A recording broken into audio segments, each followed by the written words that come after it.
post reveals one of the biggest flaws with Sola Scriptura, which is the fact that people will disagree heavily on how to interpret the scripture, and there's no authoritative church body to actually tell you what the proper interpretation of scripture is. Regardless, though, I'm going to say it's very clear the Bible teaches that we are not saved by faith alone. In fact, the only time the words faith alone are seen in the Bible is James chapter 2, where he says, "You are justified by works and not by faith alone."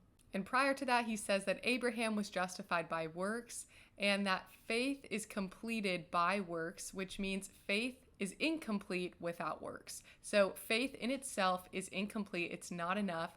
It needs works in order to be perfected.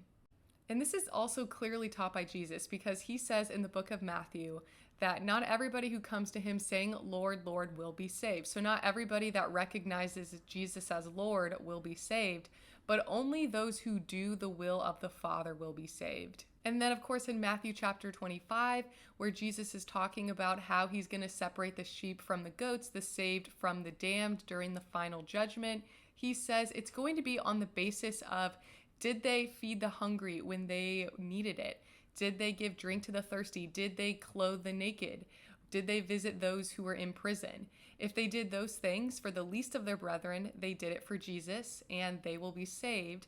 But if they did not do those things for the least of their brethren, then neither did they do them for Jesus, and so they are not saved. Jesus tells them to depart from him. And again, in this passage, these people call Jesus Lord, so they recognize him as Lord, but yet they didn't live their lives according to how Jesus calls us to in the gospel. And contrary to what a lot of Protestants want to say, good works are not simply a fruit or something that has to follow after somebody has faith. That's just counterintuitive to our day-to-day experience, where we are constantly in conflict, in battle internally, because we're trying to avoid sin and trying to do good, but it's really hard sometimes.